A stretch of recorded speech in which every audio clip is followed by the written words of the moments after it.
नमस्कार, मैं रेखा दीक्षित आपका स्वागत करती हूँ अपने YouTube चैनल रेखा दीक्षित में। आइए सुनते हैं अध्याय 18 उपसंहार संन्यास की सिद्धि। कृष्ण वैराग्य का अर्थ और मानवीय चेतना तथा कर्म पर प्रकृति के गुणों का प्रभाव समझाते हैं। वे ब्रह्म अनुभूति, भगवद गीता की महिमा तथा भगवद गीता के चरम निष्कर्ष को समझाते हैं। यह चरम निष्कर्ष यह है कि धर्म का सर्वोच्च मार्ग भगवान कृष्ण की परम शरणागति है, जो पूर्ण प्रकाश प्रदान करने वाली है और मनुष्य को कृष्ण के नित्य धाम को वापस जाने में समर्थ बनाती है। अर्जुन ने कहा, हे महाबाहु, मैं त्याग का उद्देश्य जानने का इच्छुक हूँ, और हे केशुनिषेदन, हे ऋषिकेश, मैं त्याग में जीवन संन्यास आश्रम का भी उद्देश्य जानना चाहता हूँ। भगवान ने कहा, भौतिक इच्छा पर आधारित कर्मों के परित्याग को विद्वान लोग संन्यास कहते हैं और समस्त कर्मों के फल त्याग को बुद्धिमान लोग त्याग कहते हैं।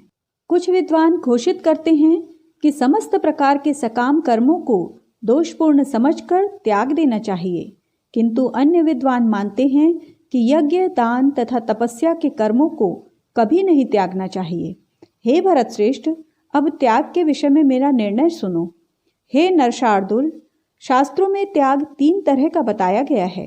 यज्ञ, दान तथा तपस्या के कर्मों का कभी परित्याग नहीं करना चाहिए, उन्हें अवश्य संपन्न करना चाहिए। निसंदेह यज्ञ, दान तथा तपस्या महात्माओं को भी शुद्ध बनाती हैं। इन सारे कार्यों को किसी प्रकार की आसक्ति या फल की आशा के बिना संपन्न करना चाहिए। हे पृथापुत्र, इन्हें कर्तव्य मानकर संपन्न किया जाना चाहिए। यही मेरा अंतिम मत है। निर्दिष्ट कर्तव्यों को कभी नहीं त्यागना चाहिए। यदि कोई मोहवश अपने नियत कर्मों का परित्याग कर देता है तो ऐसे त्याग को तामसी कहा जाता है। जो व्यक्ति नियत कर्मों को कष्टप्रद समझकर या शारीरिक क्लेश के भय से त्याग देता है, उसके लिए कहा जाता है कि उसने यह त्याग रजोगुण में किया है। ऐसा करने से कभी त्याग का उच्च फल प्राप्त नहीं होता।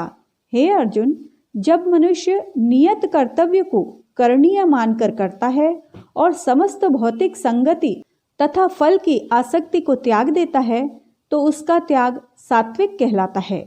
सतोगुण में स्थित बुद्धिमान त्यागी, जो न तो अशुभ कर्म से घृणा करता है न शुभ कर्म से लिप्त रहता है, वह कर्म के विषय में कोई संशय नहीं रखता।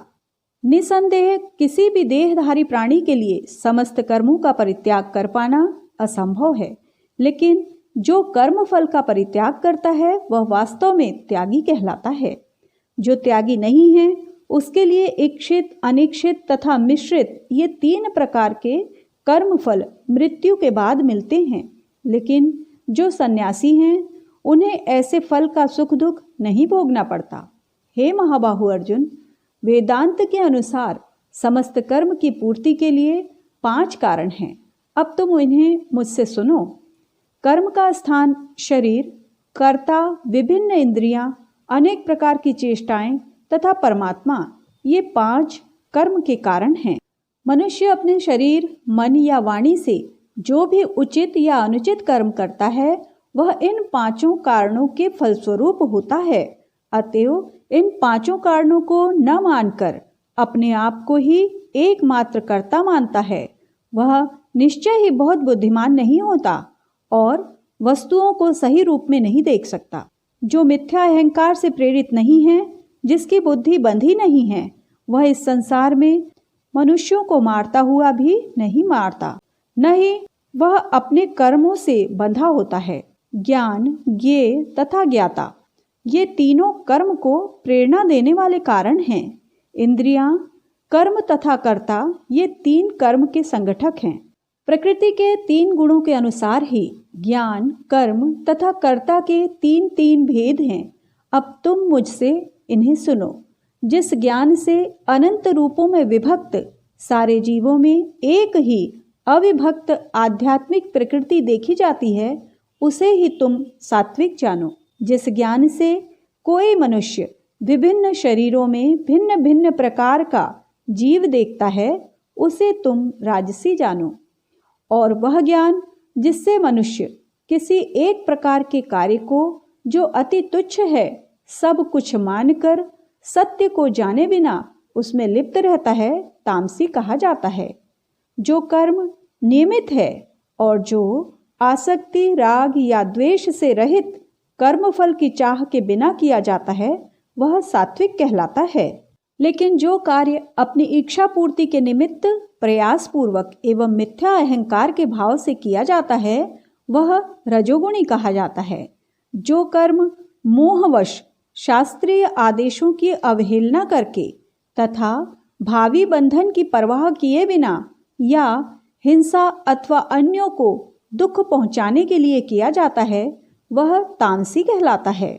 जो व्यक्ति भौतिक गुणों के संसर्ग के बिना अहंकार रहित संकल्प तथा उत्साह पूर्वक अपना कर्म करता है और सफलता अथवा असफलता में अविचलित रहता है वह सात्विक कर्ता कहलाता है। जो कर्ता कर्म तथा कर्म फल के प्रति आसक्त होकर फलों का भोग करना चाहता है तथा जो लोभी, सदैव ईर्ष्यालु, अपवित्र और सुख दुख से विचलित होने वाला है वह राजसी कहा जाता है। जो कर्ता सदा शास्त्रों के आदेशों के विरुद्ध कार्य करता रहता है, जो भौतिकवादी, हठी, कपटी तथा अन्यों का अपमान करने में पटु है तथा जो आलसी, सदैव खिन्न तथा काम करने में दीर्घसूत्री है वह तमोगुणी कहलाता है। हे धनंजय, अब मैं प्रकृति के तीनों गुणों के अनुसार तुम्हें विभिन्न प्रकार की बुद्धि तथा धृति के विषय में विस्तार से बताऊंगा, तुम इसे सुनो। हे पृथापुत्र, वह बुद्धि सतोगुणी है जिसके द्वारा मनुष्य यह जानता है कि क्या करणीय है और क्या नहीं है, किससे डरना चाहिए और किससे नहीं, क्या बांधने वाला है और क्या मुक्ति देने वाला है। हे पृथापुत्र, जो बुद्धि धर्म तथा अधर्म, करणीय तथा अकरणीय कर्म में भेद नहीं कर पाती वह राजसी है। जो बुद्धि मोह तथा अहंकार के वशीभूत होकर अधर्म को धर्म और धर्म को अधर्म मानती है और सदैव विपरीत दिशा में प्रयत्न करती है, हे पार्थ, वह तामसी है। हे पृथापुत्र, जो अटूट है, जिसे योगाभ्यास द्वारा अचल रहकर धारण किया जाता है और जो इस प्रकार मन, प्राण तथा इंद्रियों के कार्यकलापों को वश में रखती है वह धृति सात्विक है। लेकिन हे अर्जुन, जिस धृति से मनुष्य धर्म, अर्थ तथा काम के फलों में लिप्त बना रहता है वह राजसी है। हे पार्थ, जो धृति स्वप्न, भय, शोक, विषाद तथा मोह के परे नहीं जाती ऐसी दुर्बुद्धिपूर्ण धृति तामसी है। हे भरत श्रेष्ठ, अब मुझसे 3 प्रकार के सुखों के विषय में सुनो जिनके द्वारा बद्ध जीव भोग करता है और जिसके द्वारा कभी कभी दुखों का अंत हो जाता है। जो प्रारंभ में विष जैसा लगता है लेकिन अंत में अमृत के समान है और जो मनुष्य में आत्म साक्षात्कार जगाता है वह सात्विक सुख कहलाता है। जो सुख इंद्रियों द्वारा उनके विषयों के संसर्ग से प्राप्त होता है और जो प्रारंभ में अमृत तुल्य तथा अंत में विष तुल्य लगता है वह रजोगुणी कहलाता है।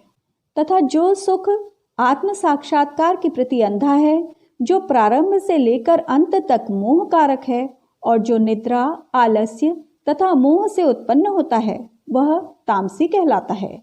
इस लोक में, स्वर्ग लोकों में या देवताओं के मध्य में कोई भी ऐसा व्यक्ति विद्यमान नहीं है जो प्रकृति के 3 गुणों से मुक्त हो। हे परंतप, ब्राह्मणों, क्षत्रियों, वैश्यों तथा शूद्रों में प्रकृति के गुणों के अनुसार उनके स्वभाव द्वारा उत्पन्न गुणों के द्वारा भेद किया जाता है। शांति प्रियता, आत्मसंयम, तपस्या, पवित्रता, सहिष्णुता, सत्यनिष्ठा, ज्ञान, विज्ञान तथा धार्मिकता, ये सारे स्वाभाविक गुण हैं जिनके द्वारा ब्राह्मण कर्म करते हैं। वीरता, शक्ति, संकल्प, दक्षता, युद्ध में धैर्य, उदारता तथा नेतृत्व, ये क्षत्रियों के स्वाभाविक गुण हैं। कृषि करना, गोरक्षा तथा व्यापार वैश्यों के स्वाभाविक गुण हैं और शूद्रों का कर्म श्रम तथा अन्यों की सेवा करना है। अपने अपने कर्म के गुणों का पालन करते हुए प्रत्येक व्यक्ति सिद्ध हो सकता है। अब तुम मुझसे सुनो कि वह किस प्रकार किया जा सकता है। जो सभी प्राणियों का उद्गम है और सर्वव्यापी है, उस भगवान की उपासना करके मनुष्य अपना कर्म करते हुए पूर्णता प्राप्त कर सकता है। अपने वृत्तिपरक कार्य को करना, चाहे वह कितना ही त्रुटिपूर्ण ढंग से क्यों न किया जाए, अन्य किसी के कार्य को स्वीकार करने और अच्छे प्रकार करने की अपेक्षा अधिक श्रेष्ठ है। अपने स्वभाव के अनुसार निर्दिष्ट कर्म कभी भी पाप से प्रभावित नहीं होते। प्रत्येक उद्योग किसी न किसी दोष से आवृत होता है, जिस प्रकार अग्नि धुएं से आवृत रहती है। अतएव हे कुंती पुत्र, मनुष्य को चाहिए कि स्वभाव से उत्पन्न कर्म को, भले ही वह दोषपूर्ण क्यों न हो, कभी त्यागे नहीं। जो आत्मसंयमी तथा अनासक्त हैं एवं जो समस्त भौतिक भोगों की परवाह नहीं करता, वह संन्यास के अभ्यास द्वारा कर्मफल से मुक्ति की सर्वोच्च सिद्ध अवस्था प्राप्त कर सकता है।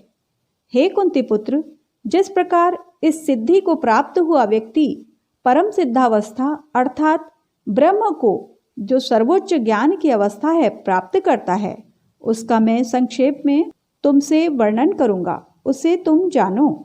अपनी बुद्धि से शुद्ध होकर तथा धैर्य पूर्वक मन को वश में करते हुए इंद्रिय तृप्ति के विषयों का त्याग कर राग तथा द्वेष से मुक्त होकर जो व्यक्ति एकांत स्थान में वास करता है, जो थोड़ा खाता है, जो अपने शरीर मन तथा वाणी को वश में रखता है, जो सदैव समाधि में रहता है तथा पूर्णतया विरक्त, मिथ्या अहंकार, मिथ्या शक्ति, मिथ्या गर्व, काम, क्रोध तथा भौतिक वस्तुओं के संग्रह से मुक्त है, जो मिथ्या स्वामित्व की भावना से रहित तथा शांत है, वह निश्चय ही आत्म साक्षात्कार के पद को प्राप्त होता है। इस प्रकार जो दिव्य पद पर स्थित है, वह तुरंत परब्रह्म का अनुभव करता है और पूर्णतया प्रसन्न हो जाता है। वह न तो कभी शोक करता है, न किसी वस्तु की कामना करता है। वह प्रत्येक जीव पर संभाव रखता है। उस अवस्था में वह मेरी शुद्ध भक्ति को प्राप्त करता है। केवल भक्ति से मुझ भगवान को यथारूप में जाना जा सकता है। जब मनुष्य ऐसी भक्ति से मेरी पूर्ण भावनामृत में होता है, तो वह वैकुंठ जगत में प्रवेश कर सकता है। मेरा शुद्ध भक्त मेरे संरक्षण में समस्त प्रकार के कार्यों में संलग्न रहकर भी मेरी कृपा से नित्य तथा अविनाशी धाम को प्राप्त होता है। सारे कार्यों के लिए मुझ पर निर्भर रहो और मेरे संरक्षण में सदा कर्म करो। ऐसी भक्ति में मेरे प्रति पूर्णतया सचेत रहो। यदि तुम मुझसे भावना भावित होगे, तो मेरी कृपा से तुम बद्ध जीवन के सारे अवरोधों को लांघ जाओगे।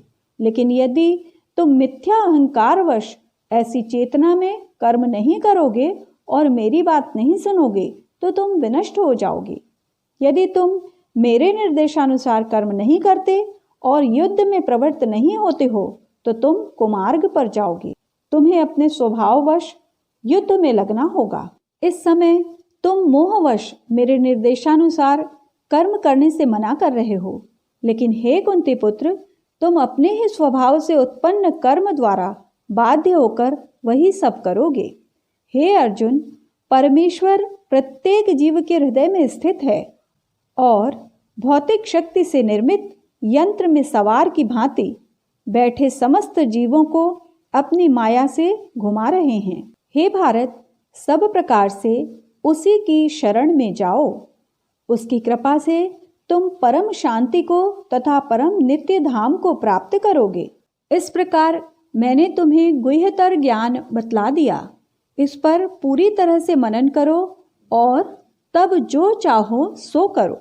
चूंकि तुम मेरे अत्यंत प्रिय मित्र हो, अतएव मैं तुम्हें अपना परम आदेश, जो सर्वाधिक गुह्य ज्ञान है, बता रहा हूँ। इसे अपने हित के लिए सुनो।